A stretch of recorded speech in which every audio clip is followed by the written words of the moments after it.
¿Cuántos errores uno comete en YouTube o en cualquier red de contenido? Si me hubieran dicho muchas cosas antes de todo esto que ha pasado, no hubiese cometido esos típicos errores.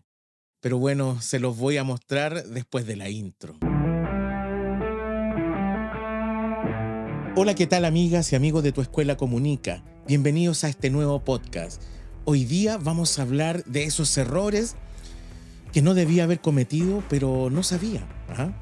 Pero antes te invito a suscribirte al canal, que es gratuito, a dar like, que es totalmente gratuito. ¿Qué es lo importante de los likes? Es que le dice a YouTube que te comparta porque el video vale la pena y es bueno.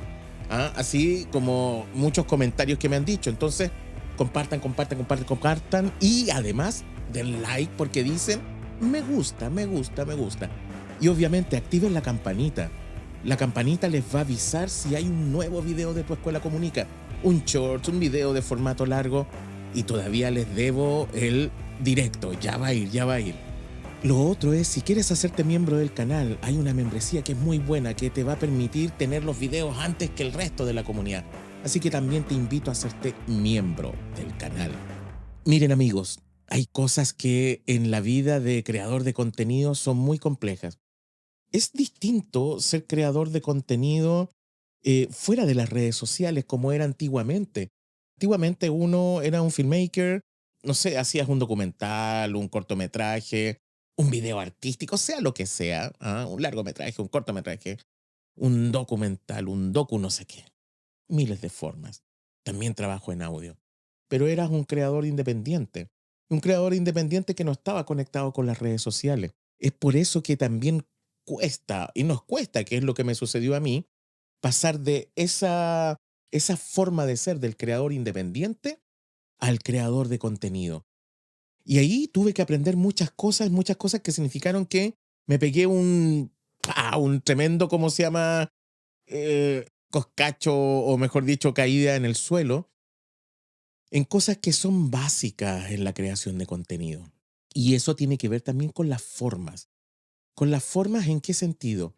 Yo vengo del mundo audiovisual y en el mundo audiovisual se habla mucho de la creación. No puedes dejar de crear en esto. Yo creo que la base de todo esto, sobre todo en YouTube, también es la creación. Pero la creación del artista. Si bien acá también se puede, pero aquí hay un tema súper interesante y que tiene que ver con los egos de uno. Por ejemplo, cuando uno hace un documental, un cortometraje ahí en la vida real, ese documental y ese cortometraje o video arte o instalación o conceptual va con la proyección que tiene el artista que quiere mostrar su experiencia al público, a la gente. O a veces no. Es tan extraño. Si yo traslado esa misma motivación y forma de ser, por ejemplo, a YouTube, vamos a tener problemas. A no ser que seas un artista consagrado. No sé, es que eso es una realidad. Mucha gente ve a alguien que viene de la consagración artística desde afuera, lo ve si sale en cualquier parte porque tiene ese peso. Pero si somos como nosotros, que somos artistas independientes, nos conocen un nicho muy pequeño y a veces ni nos conocen. Entonces traslada esa experiencia a YouTube como creador de contenido y entras con la misma mentalidad que está ahí, porque no estudiaste y no entendiste cómo es este mundo, vas a tener problemas. ¿Y por qué? Porque una de las cosas fundamentales y que me costó mucho también a mí entender es que YouTube también te va a crecer no porque te tenga buena o te tenga mala. Hay gente que dice, oh, YouTube, ¿cómo se llama? Me bloquea mis videos, YouTube me hace esto aquí, esto allá. Oye, hay normas que hay que respetar. Cuando uno se mete a YouTube, uno firma normas. La gente normalmente no lee lo que firma, pero hay muchas cosas que tienen que ver con eso. Y una de ellas es que YouTube me va a compartir si la gente me ve. Si a la gente no le gusta mi contenido, YouTube no lo va a compartir. Obviamente esto es una cuestión súper lenta, es un proceso bastante lento, a no ser que hagas un video que la reviente. Si haces un video que la reviente, te va a compartir de inmediato, porque lo va a empezar a hacer mucha gente y se va a generar una viralidad. Pero hablemos de la normalidad. Si yo hago mis videos como yo creo que están siendo bien y quiero mostrarle ese arte a la gente, a lo mejor resulta, pero en la mayoría de los casos no. Y es lo que nos pasa a la mayoría de nosotros. Ese artista queda desplomado. Porque a lo mejor en mi arte no le va a gustar a toda la gente. Por eso que es un nicho. Y YouTube también lo es. Lo que pasa es que el nicho de YouTube, hay muchos, miles de subnichos, pero tiene una población muy grande que consume YouTube. Voy a volver a recordar, son 2.500 millones de personas. Es casi el tercio del planeta. ¿Se dan cuenta de eso? Lo potente que es esta plataforma. Entonces, hay que entender ahí cuáles son los nichos, cuáles son los gustos de las personas. Y aquí entramos a un quiebre, pero máximo, que se da entre el creador independiente y el que se mete a este mundo de creación de contenido.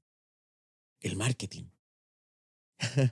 el branding, o la publicidad, o el entender métricas, cosas que estaban alejados en lo otro.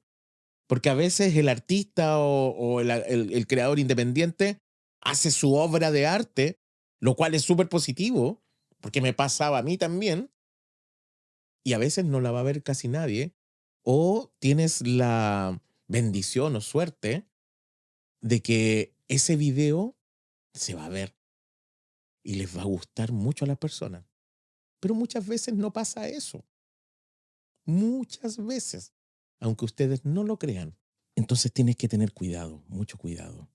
No creas que lo que vas a hacer afuera se va a repetir adentro. Tengo que aprender. ¿Cuál es el error también común que se comete en no estudiar? Ese sí que yo no lo cometí.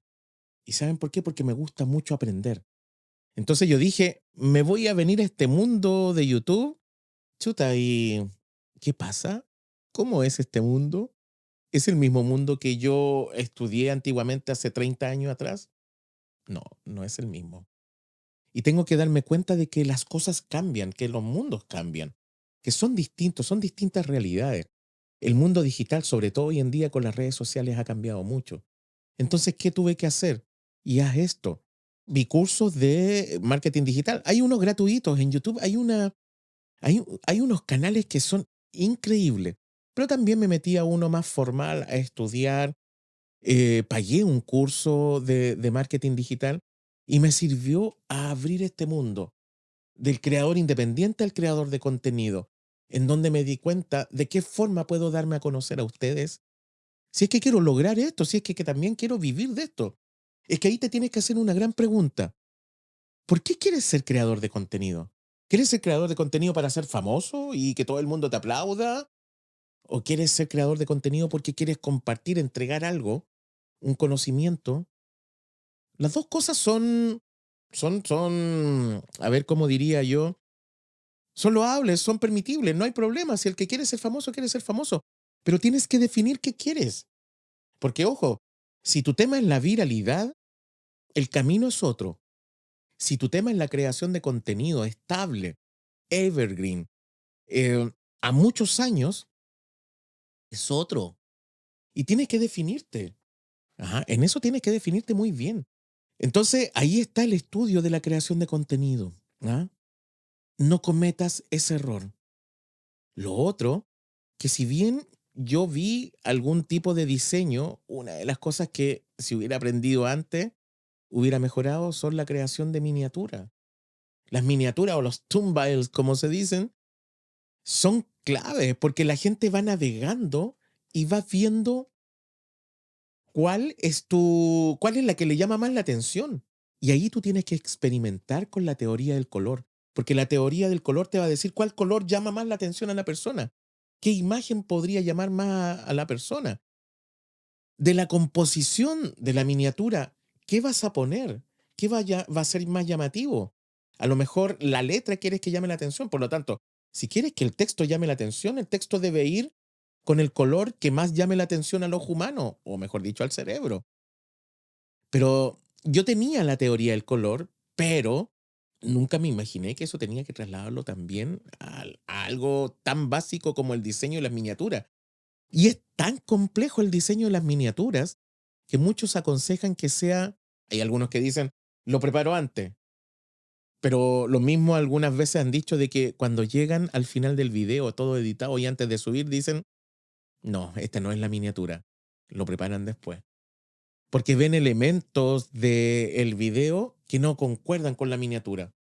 Porque puede pasar que, no sé, lo que dice la miniatura no tiene que ver con lo que se ve en el video y se equivoca. Eso tiene un nombre, se me olvida en este momento.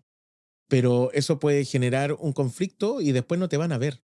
Pero la idea es que tú lo hagas al final. Yo, por ejemplo, lo hago todo lo que tiene que ver con diseño del video, lo hago al final. Y eso es algo que aprendí en estos últimos tiempos y te lo aconsejo. Si lo hubiese aprendido antes, no me hubiera cometido tantos errores. Es por eso que todo lo que tiene que ver con diseño, todo lo que tiene que ver con título, que es importantísimo, todo lo que tiene que ver con descripción, háganlo al final. Tengan el contenido, tengan el concepto, hagan el guión con eso, con esa base hagan el guión. Un guión no es de piedra, un guión es dinámico, sobre todo en el caso de la creación de contenido. Puedes empezar con una idea aquí que termine con una idea acá, que es absolutamente distinta. Y eso está bien, no está mal. Es una creación dinámica. Y tu escuela comunica ha ido creciendo, sobre todo en este último tiempo, porque he ido aprendiendo esas cosas. Porque si me lo hubiesen explicado antes, a lo mejor hubiese crecido más rápido. Y lo otro que es interesante, que tiene que ver también con el marketing, que ojalá me lo hubieran enseñado antes, como le está pasando a ustedes. Hay muchos creadores de contenido que están enseñando esto cuando uno lleva un tiempo y dice, chuta, eso era así, eso tendría que haber sido de esta manera. Pucha. Y hay una cuestión que es básica. ¿Qué hago? ¿Cómo enlazo las redes sociales con mi canal de YouTube? Y yo lo estoy aprendiendo hace poco. ¿Cómo ocupo comunidad de YouTube? Mi comentario fijado, que ni siquiera lo utilizaba, pero en los últimos videos estoy usando comentario fijado. Y lo otro, comunidad de YouTube, cómo anuncio antes que voy a tirar mi video y cómo después de que tiro mi video, anuncio que lo lancé. Porque eso ayuda, eso les llega notificaciones.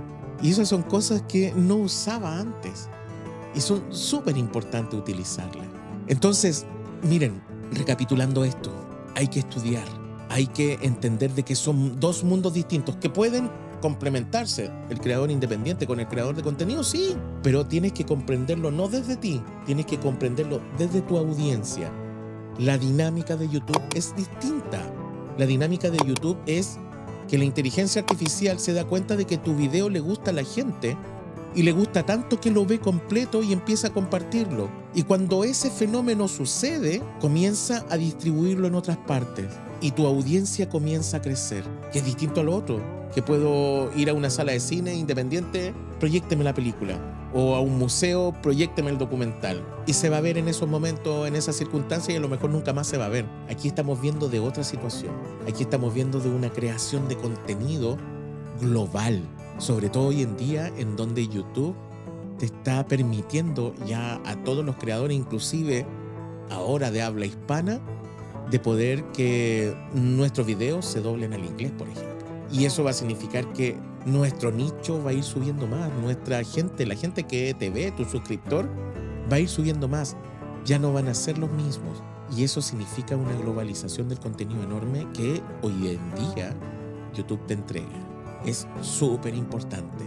Es por eso que también aquí te dejo un video que es súper interesante, que habla sobre el marketing.